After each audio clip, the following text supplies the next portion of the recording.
अकाल मृत्यु क्यों होती है और उसके बाद उसकी आत्मा का क्या होता है। धरती पर जिस प्राणी ने जन्म लिया है उसकी मौत भी तय है। यह एक ऐसा सच है जिसे बदला नहीं जा सकता।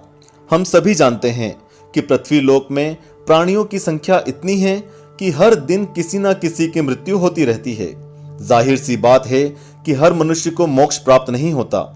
इनमें से कुछ ऐसे भी होते हैं जिनकी आत्मा सदियों तक पृथ्वी लोक में ही रह जाती है। इसका कारण है उनकी अकाल मृत्यु। आपने कई बार देखा होगा कि आए दिन लोग सड़क दुर्घटना या फिर किसी आपदा का शिकार हो जाते हैं और अपनी जान गंवा बैठते हैं।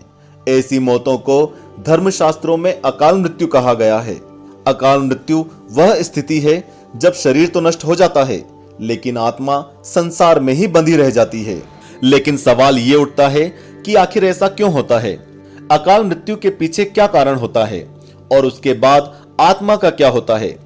दर्शकों, साधारण मृत्यु के बारे में तो हम सभी जानते हैं और समझते हैं, लेकिन अकाल मृत्यु का विषय ऐसा है जिसके बारे में कई बातें कही जाती हैं।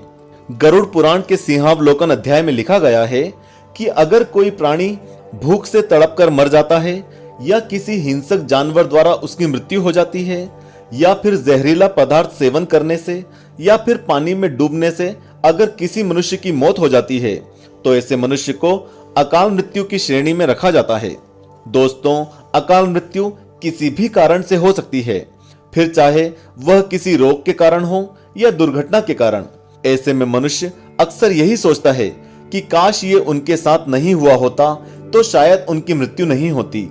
गरुड़ पुराण में विष्णु जी के वाहन गरुड़ राज ने श्री हरि से यह प्रश्न पूछा था कि जब वेदों में मनुष्य की उम्र 100 साल निश्चित की गई है तो उनकी अकाल मृत्यु क्यों हो जाती है।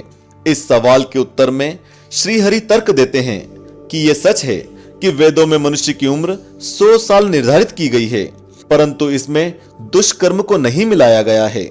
यानी हर इंसान की मृत्यु तभी होती है जब उसके पास धर्म कार्यों के लिए शक्ति नहीं होती है या फिर उसका शरीर उसे धर्म कार्य करने की इजाजत नहीं देता।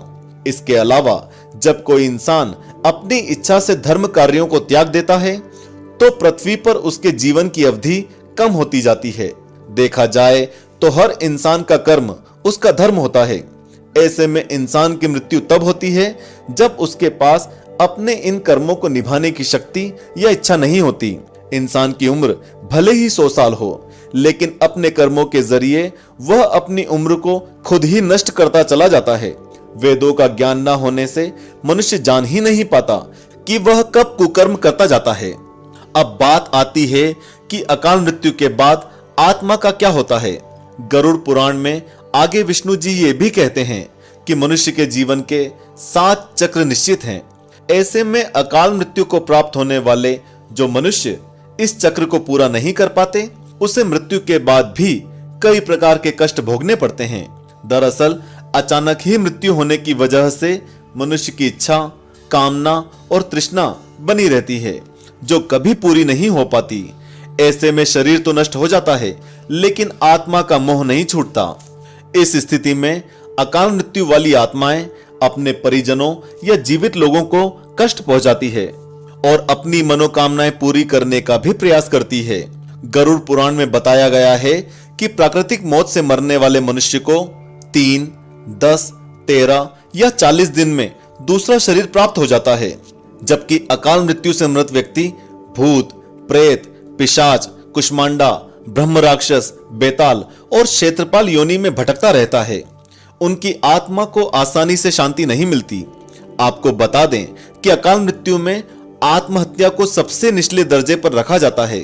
ग्रंथों की दृष्टि से ये एक घिनौना कृत्य है। भगवान विष्णु जी ने गरुड़ पुराण में इसे ईश्वर का निरादर और अपमान कहा है। वो कहते हैं कि आत्महत्या करने वाले मनुष्य की आत्मा पृथ्वी लोक पर तब तक भटकती रहती है जब तक कि वह प्रकृति द्वारा निर्धारित अपने जीवन चक्र को पूरा नहीं कर लेती। ऐसी आत्मा को ना तो नर्क लोक में जगह मिलती है और ना ही स्वर्ग लोक में। ऐसी आत्मा को मरने के बाद भी सबसे कष्टदायी स्थिति से गुजरना पड़ता है।